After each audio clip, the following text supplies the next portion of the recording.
Hi everyone, Anthony here from Level Up Your Teaching. First of all, I would like to thank you all for all your help and your support. Over the last few weeks, your views and your likes have given me an extra motive to continue this project. If you haven't subscribed yet and you're watching this video, please do so. It really means a lot to me and I appreciate it a lot. So let's go back to our stuff now. Last week, I showed you with the help of my little helper how to create flashcards. Now, we're going to use these flashcards that we created in order to facilitate communication in online lessons. So as you can see over here, we've got a false and a true card. We got a cross and a tick. And the last two, we got a question mark and an exclamation mark. So without further ado, let's go and see how we can use these cards in an online lesson.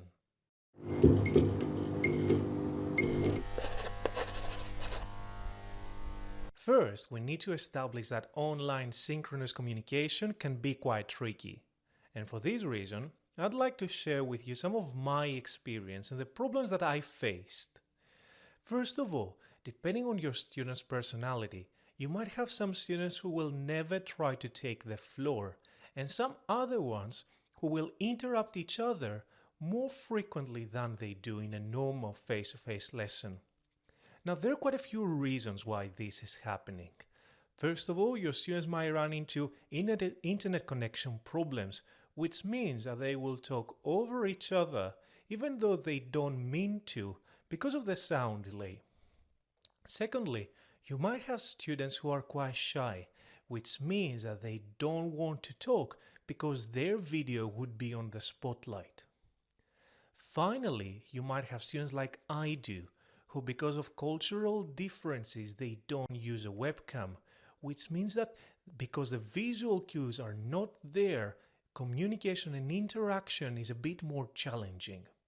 Now, to mitigate those issues, Zoom and other similar software have implemented some functions like raising your hand or giving a thumbs up or clapping.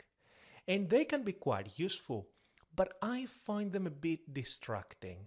And the reason is because they change your focus from the video to the participants list. Now, let me give you an example. Let's say that I want to give my students some feedback on a speaking task that they're doing. I have two choices in an online lesson. I can either wait for belated feedback or interrupt them on the spot. However, if I use flashcards, I can silently show the flashcards and give them feedback. For example, if I use the question mark card, it would mean that there is a problem in what they're saying. Or if I use the tick card, it would mean that what they said is correct and I reassure them and they can continue talking. In both cases, my feedback is silent. I maintain the focus on the webcam and hopefully they receive it and they will self-correct. And they can do the same thing between each other. If they have their own flashcards, they can give semantic or lexical feedback to each other without interrupting their partner. The tasks for which we can use the flashcards are endless. For example, we can use true or false cards for activities like two truths and a lie, or for reading tasks. We can use a pronunciation card to let our students know that they should repeat what they said, or even cards with a specific phoneme if we want to be more specific on our feedback. Also, we can have grammar cards with a specific grammar phenomena written on it to help our students and give them some on-the-spot feedback. Now, to be more specific, as we've already said, when the students are talking to each other, their focus is and should be each other's video rather than the chat box or the participants list. Now, let's say that one of them needs to ask their partner a question. What they can do is raise the question mark card to signify to their partner that they want to ask them a question without interrupting them. Similarly, they can use the exclamation mark card to let them know that they want to take the floor without interrupting them. Also, let's say that we are doing a whole classroom discussion and I want to give to my students some feedback. By using the flashcards, I can give them feedback in a less disruptive way. Let's say, for example, they're making a pronunciation mistake. I can raise the pronunciation card to let them know that what they said is not exactly correct. For example, I can have a card with a schwa sound, which is a very difficult sound sometimes to pronounce. The students hopefully will receive the feedback and self-correct. And it's exactly the same with grammar. Let's say that they're not using the third person s, which they tend to forget. I can raise a flashcard with the third person s and the students will receive the feedback. They don't have to stop talking, they can just receive it and hopefully self-correct and continue talking. Also, students, just like us the teachers, they love creating. And by having them to use something that they've created, we're making the activities more interesting for them. They're going to use the cards more. And on top of that, they can personalize them. It's their cards. They can spend their own time to decorate the cards the way they want. And so we're also boosting their creativity. Now finally, we are also increasing the students' involvement through active listening. Think about it as a social media post. In order for somebody to react to a post, they need to read it. Now, in a similar way, if the students are going to use the cards to react to what their partners say, they have to actively listen to them, which is what we really want from them in a speaking task.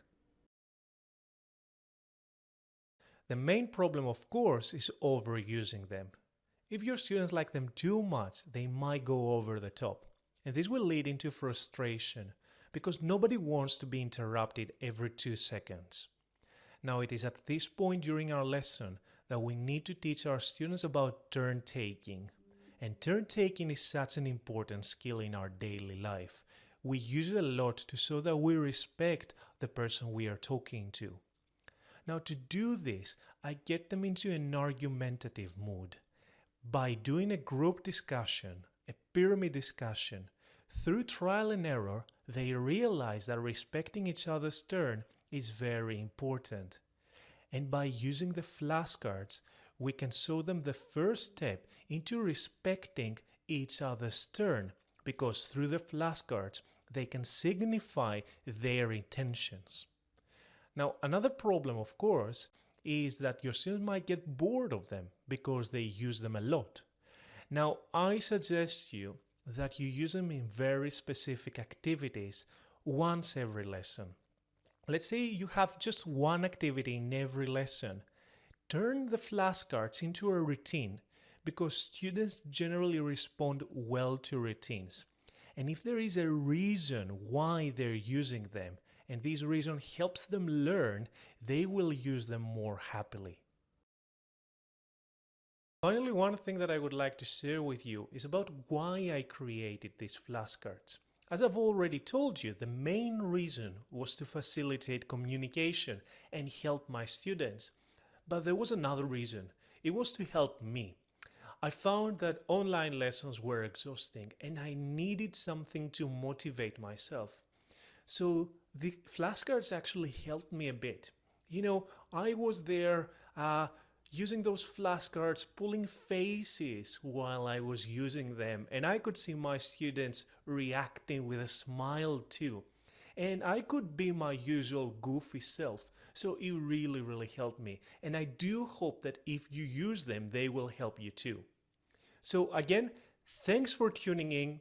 Thanks for watching my video. If you like it, please like and subscribe. And if you have a spare minute, don't forget to say hello in the comment section below.